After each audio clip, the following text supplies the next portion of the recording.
राजस्थान एक ऐसा प्रदेश जहां रेगिस्तान की सुनहरी रेत और शाही महलों के बीच एक नाम गूंजता है।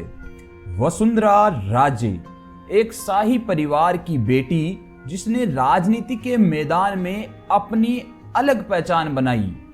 आइए हम आपको ले चलते हैं उनकी राजनीतिक यात्रा पर, जहां उपलब्धियों की चमक और विवादों की छाया एक साथ दिखती है।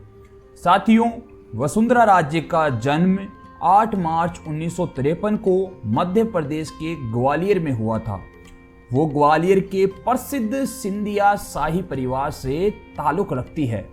उनके पिता जीवजीराव सिंधिया ग्वालियर के महाराजा थे, जबकि उनकी माता विजयराजे सिंधिया एक प्रभावशाली राजनीतिक नेता थी, जो भारतीय जनसंघ और बाद में भाजपा की प्रमुख सदस्य रही है।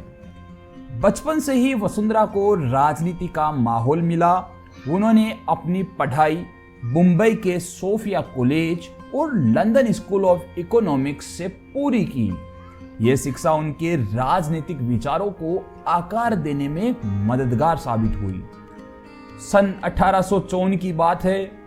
वसुंधरा राजे ने भारतीय जनता पार्टी यानी कि भाजपा की सदस्यता ली और अपने राजनीतिक सफर की शुरुआत कर दी। 1985 में उन्होंने राजस्थान विधानसभा चुनाव लड़ा और धौलपुर सीट से अपनी पहली जीत हासिल कर ली। यह उनके लिए राजनीति के मैदान में पहला कदम था। अब बात आती है सन 1989 की। वो झालावाड़ सीट से लोकसभा सांसद चुनी गई। इसके बाद 1998 से 2003 तक वो अटल बिहारी वाजपेयी की सरकार में केंद्रीय मंत्री भी रही। इस दौरान उन्होंने महिलाओं और बाल विकास, पर्यटन जैसे महत्वपूर्ण विभागों का कार्यभार भी संभाला।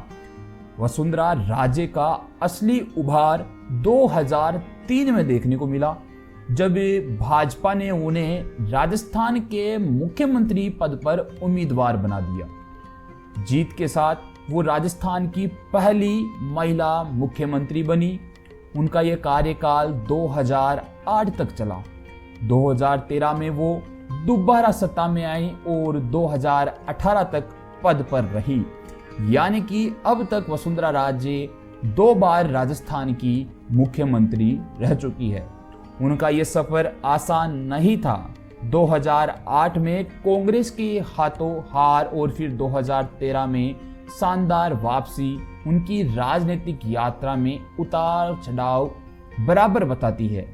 साथियों, वसुंधरा राजे के शासनकाल में राजस्थान के कई क्षेत्रों में प्रगति हमें देखने को मिली। उनकी सबसे चर्चित योजना थी भामाशाह योजना, जिसका उद्देश्य महिलाओं को आर्थिक रूप से सशक्त बनाना था। इस योजना के तहत महिलाओं के बैंक खाते खोले गए तथा सरकारी योजनाओं का लाभ सीधे उन तक पहुंचाया गया। उन्होंने मुख्यमंत्री जल स्वावलंबन अभियान भी शुरू किया, जिसने जल संरक्षण और सिंचाई सुविधाओं को बढ़ाने की मदद की। इसके अलावा पर्यटन को बढ़ावा देने के लिए हेरिटेज होटल्स और कल्चरल इवेंट्स जैसे कई कदम उठाए गए, जिससे राजस्थान की पहचान ग्लोबल जो टूरिज्म सेक्टर है उस पर मजबूत होती हुई नजर आई। उनके नेतृत्व में सड़क, बिजली और पानी की सुविधाओं में सुधार हुआ। राजस्थान की आर्थिक विकास दर भी बढ़ती हुई देखने को मिली और कई राष्ट्रीय पुरस्कार भी राजस्थान को मिलते हुए नजर आए। साथियों, लेकिन वसुंधरा राजे का सफर विवादों से भी अछूता नहीं रहा।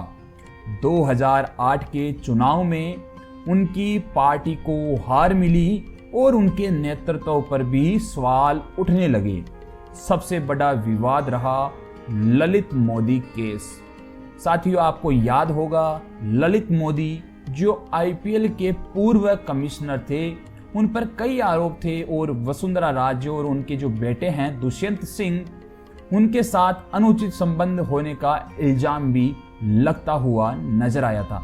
हालांकि वसुंधरा ने इन आरोपों को खारिज किया।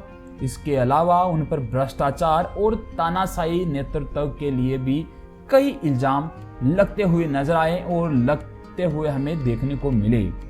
2018 में वो कांग्रेस के अशोक गहलोत से चुनाव हार गई और उनकी नीतियों व फैसलों की आलोचना हमें होती हुई देखने को मिली। उन्होंने हर बार अपने आलोचकों को डटकर जवाब दिया और डटकर जवाब अब भी हमें देती हुई नजर आती है। साथियों, वहीं आपको बता दें, आज वसुंधरा राजे भाजपा की राष्ट्रीय उपाध्यक्ष है।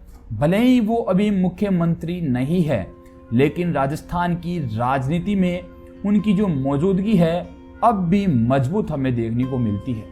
वो पार्टी के लिए प्रचार करती है और अपना अनुभव भी साझा करती हुई नजर आती है। कुछ लोग मानते हैं कि वो 2023 के विधानसभा चुनाव में फिर से मुख्यमंत्री पद की दावेदार हो सकती थी, लेकिन पार्टी के अंदरूनी मतभेद और नए नेताओं का उभार उनके लिए चुनौती बनता हुआ नजर आया और फिर भजन लाल शर्मा को राजस्थान का मुख्यमंत्री बना दिया गया।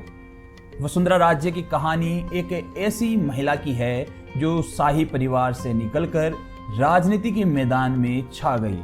उनकी उपलब्धियां राजस्थान के विकास की गवाह है और उनकी विवाद उनके संघर्ष की कहानी कहते हैं। क्या वसुंधरा राजे फिर से राजस्थान की सत्ता पर काबिज हो पाएगी? क्या यहाँ पर भजन लाल शर्मा को मुख्यमंत्री पद से हटा दिया जा सकता है? अपनी राय कमेंट में जरूर बताइए साथियों। धन्यवाद।